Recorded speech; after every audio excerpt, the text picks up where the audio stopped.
So after this amazing phenomena of interference, we will start a new topic, that is diffraction of light. Interference phenomena भी कितना कमाल का था ना, कि दो लाइट वेव्स हैं जो कि एक ही सोर्स से आ रही हैं, और वो जब इंटरफेरेंस पैटर्न बनाती हैं तो कहीं ब्राइटनेस कहीं डार्कनेस मिलती है। सुनने में ये थोड़ा सा ऐसा लगता है कि शायद ये पॉसिबल नहीं होगा, लेकिन ये फिनोमेना पॉसिबल है, और बिल्कुल पॉसिबल है कि दो कोहेरेंट सोर्सेस जब भी मिलते हैं तो हमेशा या तो वो कंप्लीट ब्राइटनेस फॉर्म करते हैं या कंप्लीट डार्कनेस फॉर्म कर लेते हैं कुछ कुछ जगहों पे। ऐसे ही एक फिनोमेना और है, that is diffraction of light. अभी डिफ्रैक्शन ऑफ लाइट क्या फिनोमेना है वो हम समझते हैं। हमने कई बार देखा होगा कि हम रूम में जब विंडो ओपन करते हैं तो बाहर से आती हुई सनलाइट पूरे रूम को इल्यूमिनेट कर देती है। आप अगर ध्यान दें सनलाइट पे कि सनलाइट अगर डायरेक्टली विंडो से अंदर आ रही है तो उस कंडीशन में होता क्या है कि उस कंडीशन में जो सनलाइट है वो सनलाइट को जो साइज विंडो का है उतने ही एरिया वॉल पे जो जितना एरिया है उसको इल्यूमिनेट करना चाहिए, लेकिन सनलाइट उससे कहीं ज़्यादा एरिया को इल्यूमिनेट कर देती है। मतलब कि जब सनलाइट विंडो से अंदर एंटर करती है, फॉर एग्जांपल ये कोई ये वॉल है और ये विंडो का साइज है, ठीक है, ये फॉर एग्जांपल विंडो का साइज है और सनलाइट यहाँ से एंटर हुई। तो जब सनलाइट यहाँ से एंटर होती है तो होता ये है कि यहाँ पे सामने ये विंडो है, सामने एक वॉल है, तो वॉल के इतने एरिया को इसको इल्यूमिनेट करना चाहिए, या जेन्युइनली इतने एरिया को इल्यूमिनेट करना चाहिए। लेकिन सनलाइट क्या है, इतने एरिया को इल्यूमिनेट ना करके बल्कि और ज़्यादा एरिया को इल्यूमिनेट करती है। इसका मतलब सनलाइट जो है वो बैंड हो जाती है शेडेड रीजन की तरफ। मतलब ये जो शेडेड रीजन है इस तरफ बैंड होके उसको इल्यूमिनेट कर देती है। सनलाइट के इस तरह से बैंड होके शेडेड रीजन के इल्यूमिनेट करने के इस पैटर्न को हम बोलते हैं डिफ्रैक्शन ऑफ लाइट। चलिए, तो क्या समझ में आ गई डिफ्रैक्शन ऑफ लाइट क्या है? Diffraction of light is the bending of light towards the shaded region. Simple सी डेफिनेशन है इसकी। तो देखिए मैं लिख देता हूं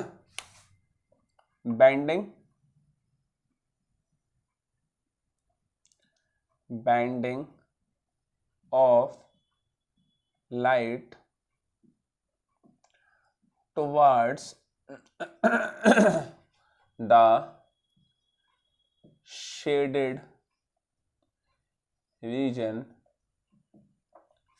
is called diffraction of light। ठीक है, इसी तरह का एक और फिनोमेना बन सकता है। वो क्या है कि ये स्क्रीन है और यहाँ पे कहीं ऑब्स्टेकल है, दिस इज ऑब्स्टेकल, सनलाइट कहीं यहाँ से आ रही है, तो इतना एरिया जो है वो शेडेड रहना चाहिए, लेकिन सनलाइट क्या है कॉर्नर से बैंड हो जाती है कहाँ पे, इन शेडेड रीजन में, और इस एरिया को भी इल्यूमिनेट कर देती है। तो bending of lights towards the shaded region is known as diffraction of light.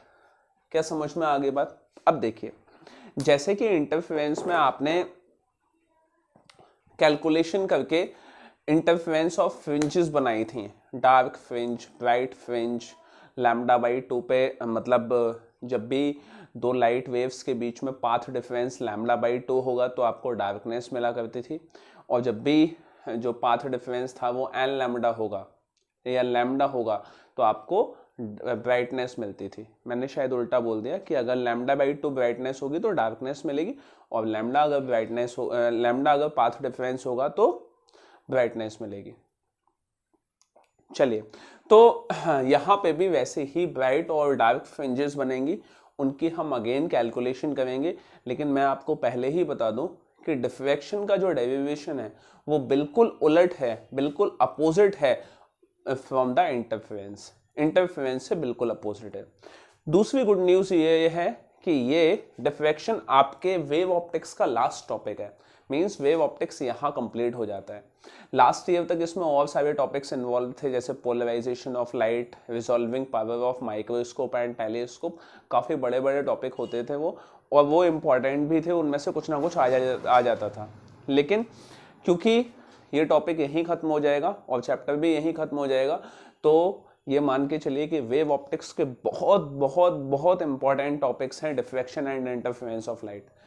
तो फटाफट स्टार्ट करते हैं अपन। देखिए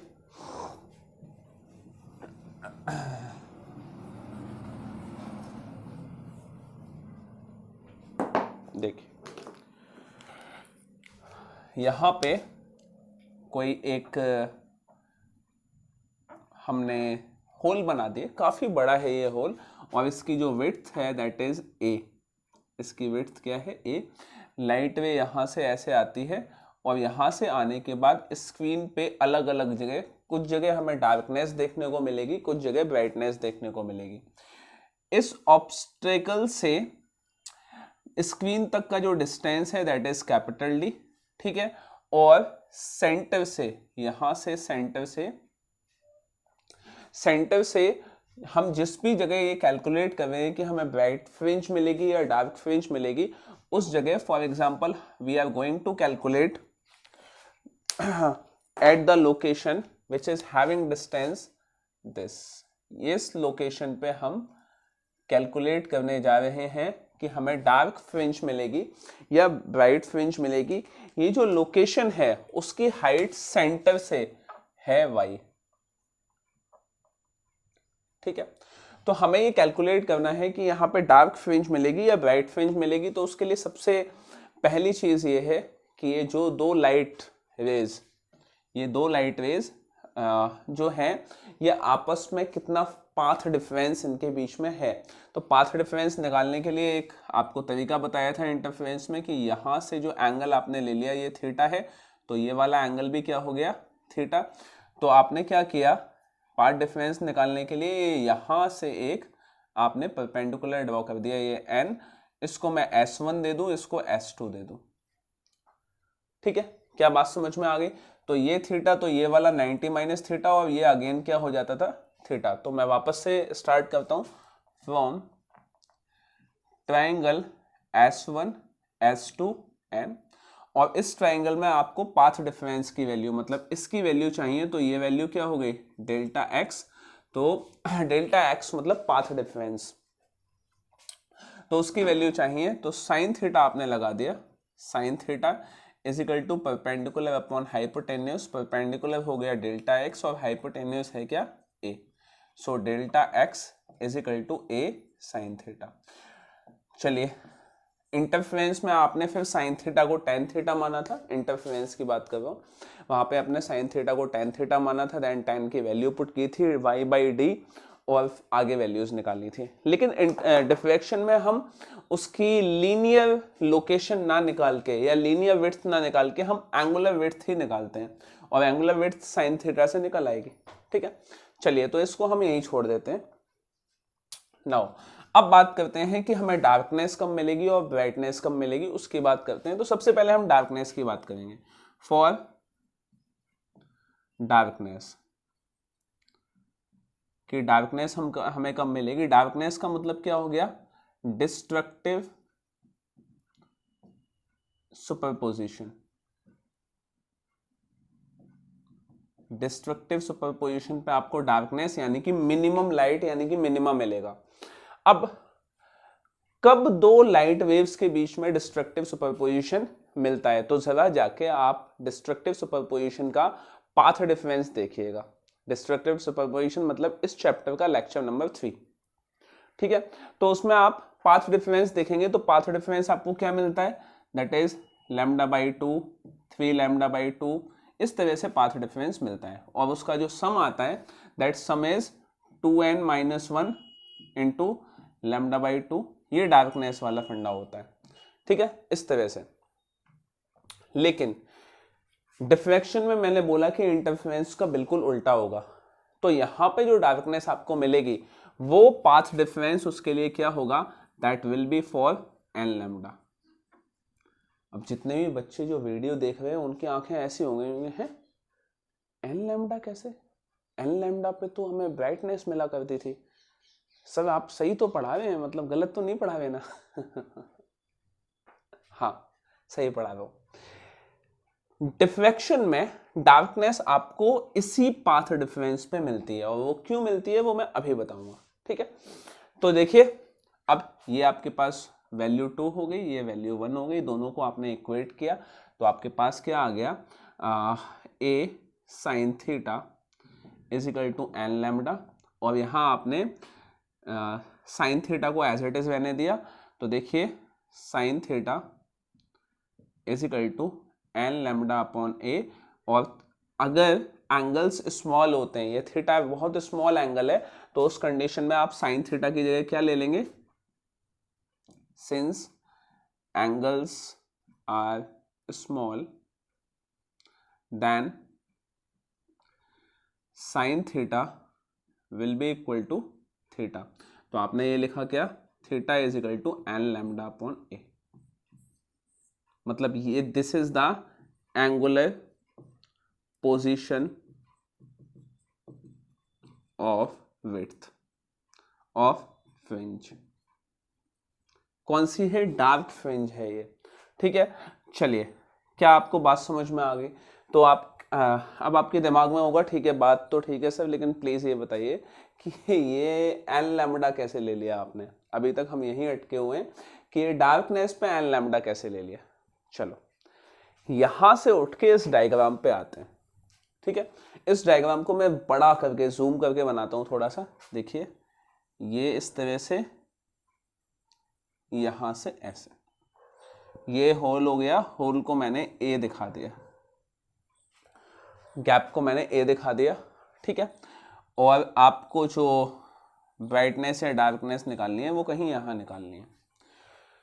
आपने कहा क्या कि ये पहली वाली, अब ये जो है ये होल है, तो क्या ये बताइए कि इस होल से सिर्फ 2 लाइट वेव्स जा रही होंगी? नहीं, इस होल में तो बहुत सारी लाइट वेव्स होंगी, 1 2 3 4 5 6 7 8 9 10 11 12 13 14 15 100 तक होंगी, मतलब 0 से 100 तक मान लो। कितनी है? 0 से 100 लाइट वेव्स हैं, ठीक है? चलिए, तो आपने क्या किया, इसको सेंटर से हाफ डिवाइड कर दिया। अब मुझे एक बात बताइए कि अगर फर्स्ट, आपने तो सिर्फ फर्स्ट ली और लास्ट वाली ली, तो पहली और 100वीं वेव के बीच में पाथ डिफरेंस अगर है लैम्डा, क्या है, लैम्डा, पहली और 100वीं के बीच में, तो सेकंड और 99th के बीच में पाथ डिफरेंस कितना होगा? कम होगा लैम्डा से, कम होगा ना लैम्डा से, कितना होगा कम, कितना कम होगा उस कंडीशन में? उस कंडीशन में जो पाथ डिफरेंस होगा, ना तो सेकंड और 99th के बीच में ना तो लैम्डा बाई 2 होगा और ना ही लैम्डा होगा, तो इसका मतलब कुछ और होगा। तो अगर कुछ और पाथ डिफरेंस होगा तो उस कंडीशन में ना तो कंस्ट्रक्टिव सुपरपोजिशन फॉर्म होगा ना ही डिस्ट्रक्टिव सुपरपोजिशन होगा। मैं वापस से रिपीट कर रहा हूं, इस बात को सुनिए ध्यान से। आपको कंस्ट्रक्टिव सुपरपोजिशन यानी कि ब्राइटनेस वो मिलती है लैम्डा पे। मैं अगर इसकी बात कर दूं, और मैं सिर्फ उस सुपरपोजिशन प्रिंसिपल की बात कर रहा हूं कि आपको ब्राइटनेस मिलती है लैम्डा पे और डार्कनेस मिलती है लैम्डा बाई 2। और अगर इसको हम फेजेस में डिवाइड कर दें तो लैम्डा का मतलब होता है क्या, pi by 2 pi, lambda is equal to 2 pi. तो 2 पाई पे आपको मिलेगी ब्राइटनेस और लैम्डा बाई 2 इसका मतलब पाई पे मिलेगी आपको डार्कनेस, 2 पाई और पाई, ठीक है? तो अगर इनके बीच में, फर्स्ट और लास्ट के बीच में जो पाथ डिफरेंस है वो अगर है लैम्डा, तो बाकी जो बची हुई है 100 में से 98 98 उनके बीच में पाथ डिफरेंस क्या है? जो आपकी सेकंड और 99th होगी उसके बीच में पाथ डिफरेंस कितना होगा? ना तो लैम्डा हो सकता, क्योंकि लैम्डा तो इनके बीच में लैम्डा से कुछ कम होगा, ना लैम्डा बाई 2 होगा। तो अगर दोनों ही नहीं है तो इसका मतलब है कि ये सोर्सेस क्या हैं, कोहेरेंट हैं ही नहीं। कोहेरेंट सोर्सेस वो होते हैं जो या तो कंस्ट्रक्टिव सुपरपोजिशन शो करते हैं, मतलब कंप्लीट ब्राइटनेस देते हैं, या कंप्लीट डार्कनेस देते हैं, बीच वाला कोई हिसाब नहीं है वहां। क्या समझ में आ गई बात? क्या क्लियर हो गई? तो ये सोर्सेस कोहेरेंट हैं। इसके लिए हमने क्या किया, ये 100 वाला हिसाब ही नहीं रखा, इसको बीच में से डिवाइड कर दिया। ठीक है, बीच में से हमने आधा कर दिया। तो अगर हमने बीच में से आधा कर दिया तो यहां से यहां तक जो पाथ डिफरेंस अगर लैम्डा है तो आधा अगर कर दिया तो उसका पाथ डिफरेंस मतलब इस पहली वाली इसका जो पाथ डिफरेंस है वो अभी आधा हो जाएगा λ/2। क्या समझ में आ गई बात? इसका पाथ डिफरेंस भी आधा हो जाएगा। अब समझो बात कि कैसे कोहेरेंट प्रूव करेंगे इसको, कि पहली वाली लाइट वेव आपने इसको आधा अगर किया तो ये 0 से क्या हो गया 50 और इसके बाद 50 के बाद ये हो गया। तो पहली वाली लाइट वेव और इसके बाद यहाँ पे 51st लाइट वेव, इन दोनों के बीच में जो पाथ डिफरेंस हुआ वो क्या हुआ λ/2। सेकंड और 50 सेकंड के बीच में पाथ डिफरेंस कितना हुआ λ/2। थर्ड और 53rd के बीच में पाथ डिफरेंस λ/2। फोर्थ और 54th के बीच में पाथ डिफरेंस λ/2। 49th और 99th के बीच में पाथ डिफरेंस λ/2। 50 और 100 के बीच में पाथ डिफरेंस λ/2। क्या समझ में आ गई बात? क्या क्लियर हो गई? तो अगर इनके बीच में पाथ डिफरेंस कांस्टेंट रहेगा तभी तो ये कोहेरेंट सोर्सेस कहलाएंगे, तभी तो ये ब्राइटनेस है डार्कनेस फॉर्म करेंगे। तो पहले और लास्ट के बीच में भले ही पाथ डिफरेंस λ/2 लैम्डा रहा, लेकिन उसके बावजूद ये पहली और 51st के बीच में पाथ डिफरेंस क्या रहा λ/2। और जब भी पाथ डिफरेंस λ/2 होता है तो क्या मिलती है डार्कनेस मिलती है। क्या समझ में आ गई बात? ठीक है, तो ये बात लिखनी बड़ी जरूरी है क्योंकि आप भूल जाएंगे एग्जामिनेशन टाइम में, तो इसको फटाफट लिख लीजिए। क्वेश्चन लिखिए, क्वेश्चन की फॉर्म में why we are getting darkness for path difference lambda, और बड़ा सा क्वेश्चन मार्क लगा दीजिए। आंसर देखिए, suppose there are 100 sources of light, there are 100 sources of light and the path difference between first and 100th wave is lambda. But what is the path difference between second and 99th, third and 98th? That will neither be lambda nor be λ/2. In that case, it will not be this source will not be remain coherent. To prove the source coherent, we will divide the number of sources by half. That means 50 on one side and 50 on another side. Now, the light wave, the first light wave will make path difference λ/2 with 51st. Second will make path difference λ/2 with 52nd. Similarly, third with 53rd, fourth with 54th, 49th with 99th. Hence, all the light rays are making path difference with each other. Hence, we will have darkness for the path difference lambda. क्या बात समझ में आ गई? तो इसको आप लिख लेंगे, जो मैंने बोला है उसको आप लिख लीजिएगा कहीं ना कहीं। चलिए, अब ये आ गया। अब ये पोजीशन ऑफ फ्रिंजेस है। अब ये जो पोजीशन ऑफ फ्रिंजेस है ये ऊपर भी है और नीचे भी है। तो ऊपर के लिए आपने क्या लगा दिया, थीटा इज इक्वल टू, ऊपर के लिए लगा दिया पॉजिटिव, नीचे के लिए लगा दिया नेगेटिव। ठीक है, तो देखिए फर्स्ट डार्क फ्रिंज, तो फर्स्ट डार्क फ्रिंज के लिए आपने n इज इक्वल टू क्या पुट कर दिया, 1 पुट कर दिया फर्स्ट डार्क फ्रिंज के लिए। ये जरूर बना लीजिएगा ब्राइटनेस के लिए, क्योंकि मैं अभी इसको रब करूंगा और डार्कनेस के लिए भी, सॉरी ये डार्कनेस के लिए जरूर बना लीजिएगा, मैं इसको रब करके ब्राइटनेस के लिए भी प्रूव करूंगा। ठीक है, तो first dark fringe n is equal to 1, तो theta will be equal to plus minus n is equal to 1 put किया तो क्या आ गया λ/a। डार्क फ्रिंज का मतलब क्या है कि देखिए यहां पे ये सेंटर है, सेंटर में तो क्या फॉर्म होगा, मैक्सिमम मतलब ब्राइटनेस मिलेगी आपको सेंटर में। लेकिन फर्स्ट डार्क का मतलब क्या है, यहां डार्क होगा और यहां भी डार्क होगा। तो अगर इन दो डार्क की पोजीशन को माइनस कर दिया जाए, इसमें से इसको माइनस कर दो तो मुझे ये मिल जाएगी। तो देखो माइनस करते हैं, देखिए for width of central maxima, central maxima की विड्थ को निकालने के लिए हम क्या करेंगे, दैट इज थीटा 1, ये किसका है, थीटा 1 प्लस माइनस थीटा -1, -1 मतलब नीचे के लिए, +1 ऊपर के लिए। तो क्या आ गया, +1 ऊपर के लिए लिया तो लैम्डा ए, माइनस का -1 नीचे के लिए लिया तो माइनस का ए, दोनों को ऐड किया तो क्या आ गया 2 लैम्डा अपॉन ए। क्या समझ में आ गई बात? ठीक है, तो ये ब्राइटनेस किसके लिए आई, सेंट्रल मैक्सिमा के लिए।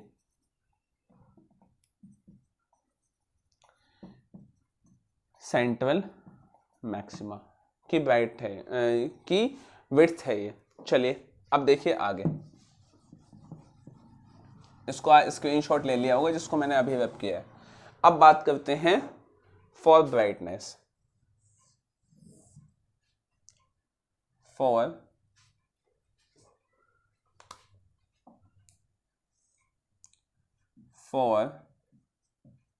Brightness. Now if I am talking about brightness, तो उस कंडीशन में जो मुझे पाथ डिफरेंस मिलेगा that will be delta x is equal to 2n + 1 lambda by 2। ये हमें वैल्यू मिल गई। आप कहेंगे ठीक है, आपने अगर इसको प्रूव कर दिया कि डार्कनेस हमें लैम्डा पे मिल जाएगी तो जरा इसको भी प्रूव कर दीजिए कि ब्राइटनेस क्यों हमें लैम्डा बाई 2 के लिए मिल जाएगी। ठीक है, तो देखिए कैसे। फर्स्ट केस में कि आपने n इज इक्वल टू जब 1 पुट किया, क्या पुट किया, 1 पुट किया, तो आपके पास वैल्यू क्या आ जाएगी, आपके पास वैल्यू आ जाएगी क्या, 3 lambda by 2।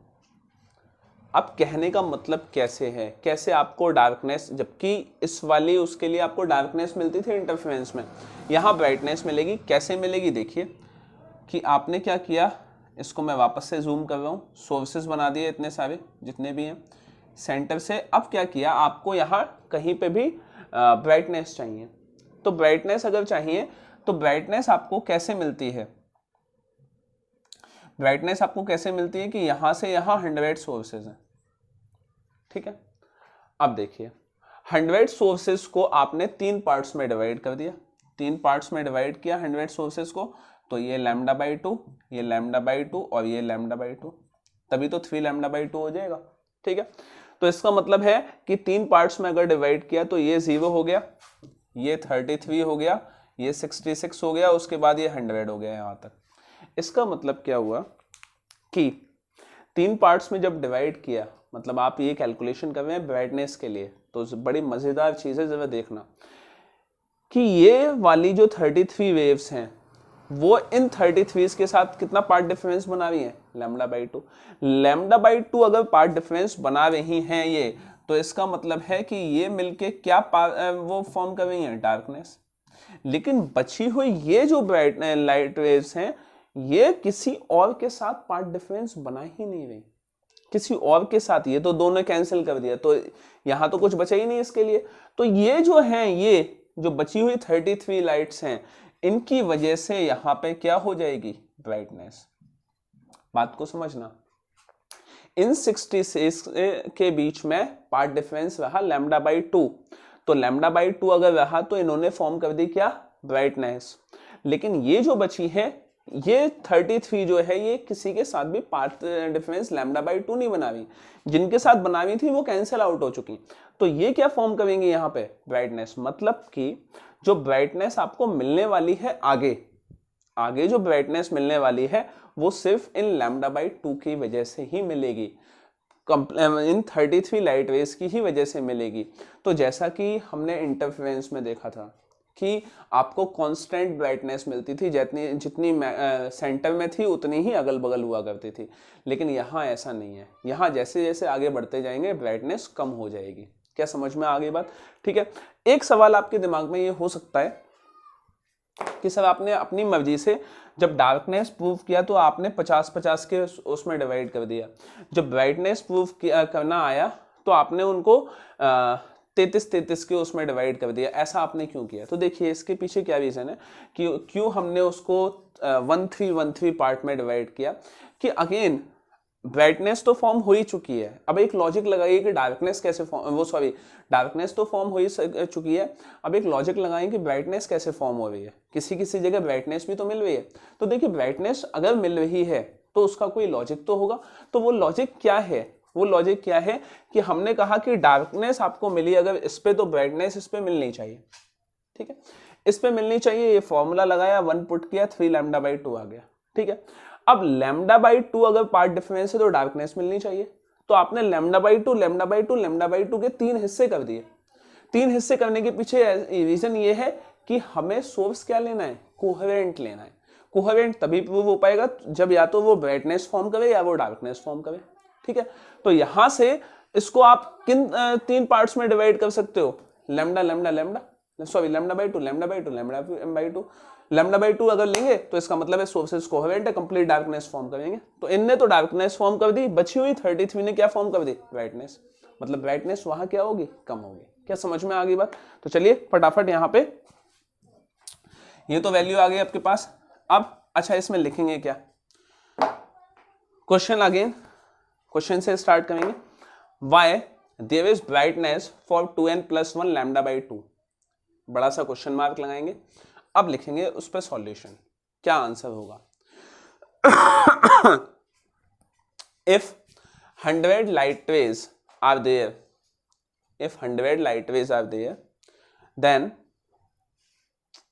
we will divide those sources into 3 parts to prove that these 3 parts are coherent with each other. We will divide these 100 sources into 3 parts to prove that these 3 parts are coherent.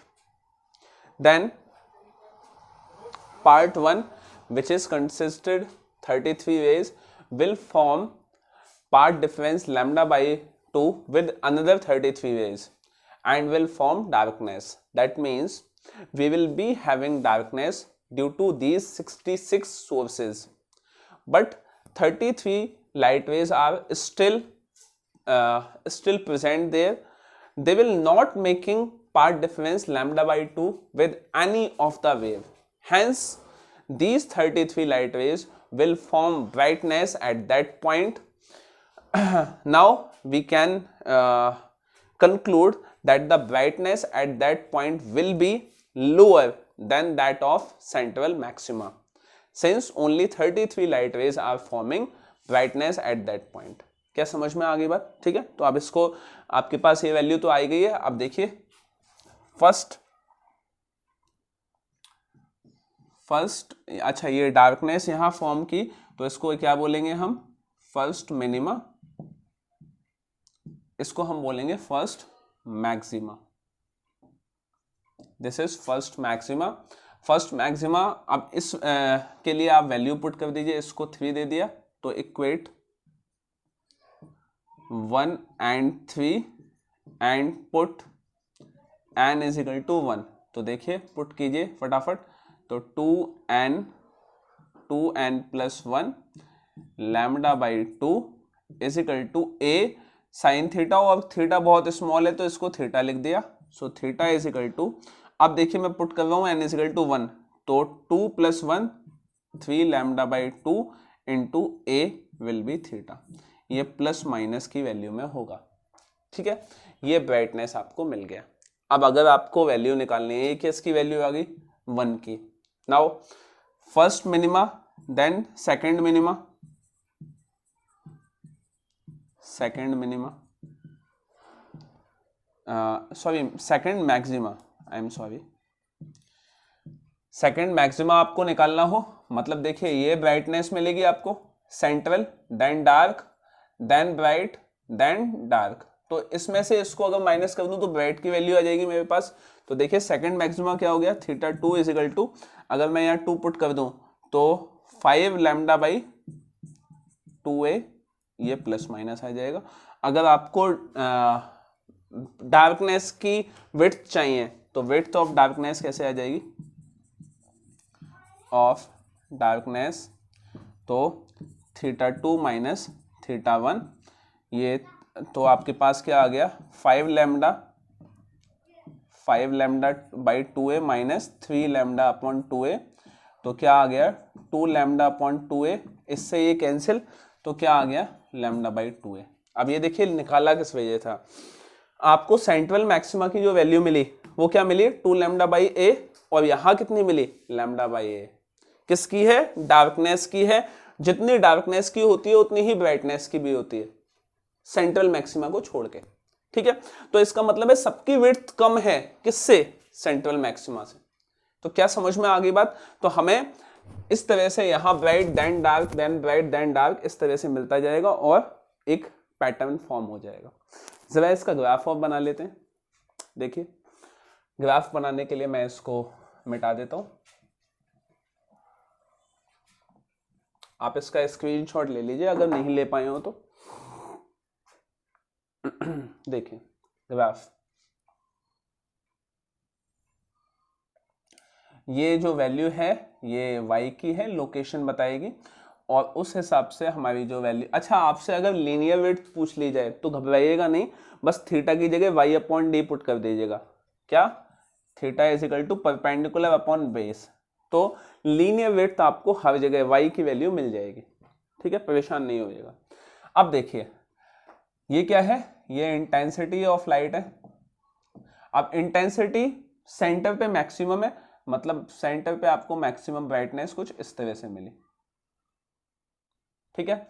उसके बाद ये dark मिल गया, ये वाला position dark है, उसके बाद darkness यहाँ पे है, उसके बाद आपको ब्राइटनेस मिली लेकिन उतनी नहीं मिली जितनी की सेंटर पे है। This is the difference between the interference and diffraction. Interference पे जो बगल वाली ब्राइटनेस है वो भी सेंटर के इक्वल होती है, लेकिन यहाँ ऐसा नहीं है, और सेम इस तरह से बनती चली जाएंगी। So this is the graph, और यहाँ ये डिफ्रैक्शन वाला टॉपिक खत्म होता है। तो आपको याद होना चाहिए, बस याद रखना कि इंटरफेरेंस से हमेशा बिल्कुल अपोजिट होता है डिफ्रैक्शन, और क्योंकि बाकी टॉपिक्स वेव ऑप्टिक्स से हट गए हैं तो ये बचे हुए टॉपिक्स और ज़्यादा इंपॉर्टेंट पहले भी थे, अब और ज़्यादा इंपॉर्टेंट हो चुके हैं, ठीक है। तो इनको आप पढ़ के जाइएगा। फिर दूसरी चीज़ ये है कि कंफ्यूज मत होइएगा, अगर आपसे लीनियर विड्थ पूछ ली जाए डिफ्रैक्शन में, बस theta is equal to y upon D लिखना है आपको, जहाँ जहाँ थीटा आया है वहाँ पे y की वैल्यू आप निकाल सकते हैं। तो चलिए यहाँ पे हम इस लेक्चर को और इस चैप्टर को खत्म करते हैं। Thank you so much.